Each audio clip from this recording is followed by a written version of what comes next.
যারাই ক্ষমতায় যায় মানুষকে ধোঁকা দেয়, তোমার কথা বলে আল্লাহ আল্লাহ এদেশে একটা ওমরের মতো নেতৃত্ব দিয়ে বাংলাকে একটা ঝাঁকুনি দিয়ে ইসলামের পতাকা উড়ায় দাও আল্লাহ। আমরা ক্ষমতায় গিয়ে আমরা অনেক কিছু করব তা চাই না, আমরা শুধু চাই কোরআন এবং সুন্নাহর রাজ কায়েম হোক, কোরআনের আইন চালু হোক, দেশে শান্তি ফিরে আসুক, এটাই চাই। আল্লাহ সরকারকে কথা বোঝার তৌফিক দাও।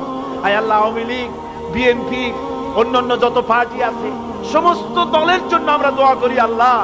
বাংলাদেশে যত দল আছে সকলকে ইসলামী আন্দোলন করার তৌফিক দাও আল্লাহ।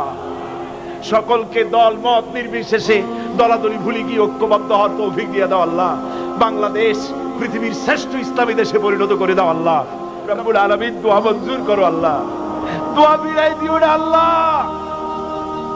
বর্তমান সরকার, রাষ্ট্রপ্রধান, প্রধানমন্ত্রী, মন্ত্রী পরিষদ, সংসদ সদস্য, সেনাবাহিনী, পুলিশ বাহিনী, আনসার বাহিনী, প্রশাসনিক ব্যক্তিবর্গ সকলকে ইসলামের প্রতি মহব্বত তাদের কলিজা ঢুকায় দাও। বাংলাদেশে যত সাংবাদিক আছে সমস্ত সাংবাদিকদেরকে বোঝার তৌফিক দাও, ইসলাম ছাড়া উপায় নাই, একথা বোঝার তৌফিক দাও। আমরা সকলের জন্য দোয়া করি, ছাত্র, শিক্ষক, মেহনতি জনতা, রাজনৈতিক দল, সবার জন্য দোয়া করি আল্লাহ, সকলকে ইসলামে আসার তৌফিক দান করে দাও।